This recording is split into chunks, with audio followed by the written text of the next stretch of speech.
शिल्पा शहर की पढ़ी लिखी और होशियार लड़की है, जिसकी शादी उसके पापा के सालों पुराने वादे की वजह से गांव के विकास से हो जाती है। शिल्पा की सास पुराने ख्यालों की होती है। अरे शहर की हो, इसका मतलब ये नहीं कि जो मन आए करोगी।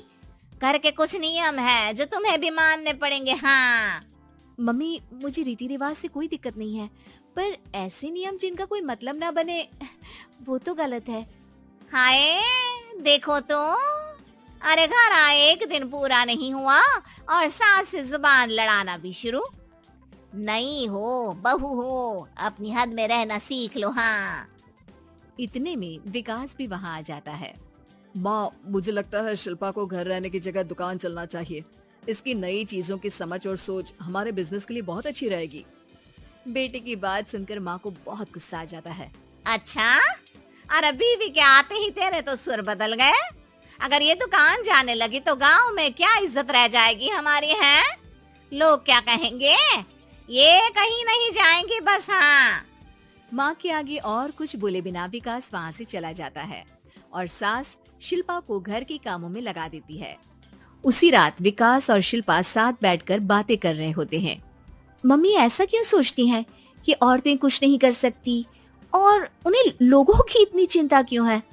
पापा की डेथ के बाद माँ ने दुकान संभालने की कोशिश की थी, पर लोगों ने उल्टी सीधी बातें सुनाकर उनका आत्मविश्वास इतना गिरा दिया कि वो कुछ कर ही नहीं पाई और सोचने लगी कि शायद औरतें ये सब कर ही नहीं सकती, इसलिए उनसे भी नहीं हुआ। लोगों की यही तो दिक्कत है, उन्हें अपने से ज्यादा दूसरे की जिंदगी में स्वाद आता है। वैसे लोग जिनसे डरते हैं ना, उन्हें ही तोड़ने की कोशिश करते हैं। आप फिक्र मत करो, मम्मी की सोच बदलने का तरीका है मेरे पास। और अगले ही दिन से शिल्पा अपनी सास की सोच बदलने और लोग क्या कहेंगे के डर को खत्म करने की जद्दोजहद में जुट जाती है। मम्मी, आपको पता है गीता, बबीता, अरे जिनके ऊपर दंगल फिल्म भी बनी है। मैं फिल्म बिल में नहीं देखती। हाँ वो हरियाणा की लड़कियां हैं, दोनों रेसलर हैं। उन्होंने जब ये शुरू किया था ना, तो लोगों ने बहुत बातें बनाई, बुरा भला बोला, मजाक भी बनाया, लेकिन उन्होंने ना किसी की सुनी, ना अपने ऊपर से विश्वास खोया और ना ही हार मानी। और देखो आज किस मुकाम पर है। अरे तो ये सब मुझे क्यों सुना रही है? हाँ नहीं नहीं, बस ऐसे ही, हमें अपने आसपास की खबरें तो रखनी चाहिए ना। ऐसा कहकर शिल्पा अपनी सास को सोच में डालकर वहाँ से चली जाती है। अब शिल्पा हर दिन दुनिया के अगेंस्ट अपनी हिम्मत से सक्सेसफुल बनने वाली लड़कियों की कहानी अपनी सास को सुनाने लगती है। इसी तरह कुछ समय बीत जाता है।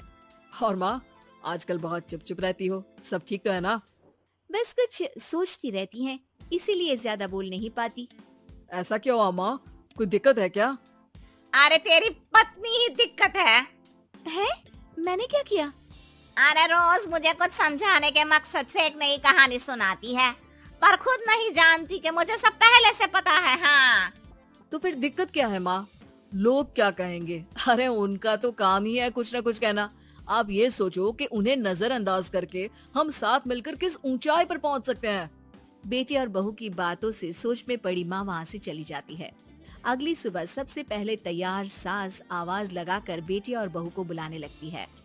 अरे कहाँ सोते पड़े हो दोनों? किसी को घर में कोई काम नहीं है का? हाँ सास की आवाज सुन शिल्पा भागती हुई कमरे से बाहर निकल आती है, जिसके पीछे विकास भी बाहर आ जाता है। मम्मी, आप इतनी सुबह तैयार होकर कहाँ जा रही हैं? अरे किसी नई शुरुआत से पहले भगवान का आशीर्वाद बनता है या नहीं? मैं सीधा दुकान जाऊंगी, तुम काम निपटा कर आ जाना है। सास की बात सुन शिल्पा और विकास खुशी से फूले नहीं समाते।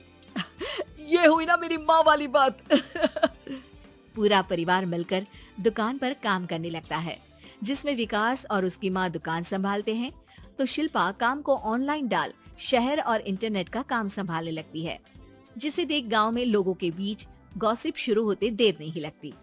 और अब क्या विकास भाई, अकेले काम संभल नहीं रहा था तो नौकर रख लेते, और तो को यहाँ लाने की क्या जरूरत थी? इन्हें घर में जो काम बोलो वो तो सही से करती नहीं, यहाँ आकर तो तुम्हें डुबा ही देंगी। अरे भाई साहब, अगर आपके घर की औरतें सही से काम नहीं करती ना, तो हमें उससे कोई लेना देना नहीं। यहाँ आपकी पंचायत के लिए किसी के पास समय नहीं है। हाँ करारा जवाब सुन बातें सुनाने आए लोग मुंह लटकाए उल्टे पैर वापस चले जाते हैं। वाह मम्मी, ये तो अब दोबारा कभी भूल कर भी यहाँ नहीं आएंगे। I am so proud of you. अरे बहुत हुआ, हाँ काम पर लगो चलो। तीनों आपस में काम बांटकर अपने अपने काम पर लग जाते हैं। इसी तरह दिनों के साथ महीने बीतते हैं, जिसमें शिल्पा की पढ़ाई, विकास की मार्केट स्किल और सास की फाइनेंशियल मैनेजमेंट से उनकी दुकान बहुत अच्छा बड़ा बिजनेस बन जाता है, जो गांव के साथ साथ शहर में भी अच्छा खासा मशहूर हो जाता है। अरे सच ही कहते थे तुम दोनों, लोगों का तो काम ही होता है कहना। अब हमें सुनना है या नजरअंदाज करना है वो तो हमारे ऊपर है। हाँ, आपकी शुरुआत में गालियाँ और आसमान छूने पर तालियां, ऐसे लोगों का तो काम ही है पलटना। इनकी बातों से हमें कभी अपनी राह बदलनी नहीं चाहिए, बल्कि अगर बातें बन रही है तो समझ जाओ कि रास्ता सही है।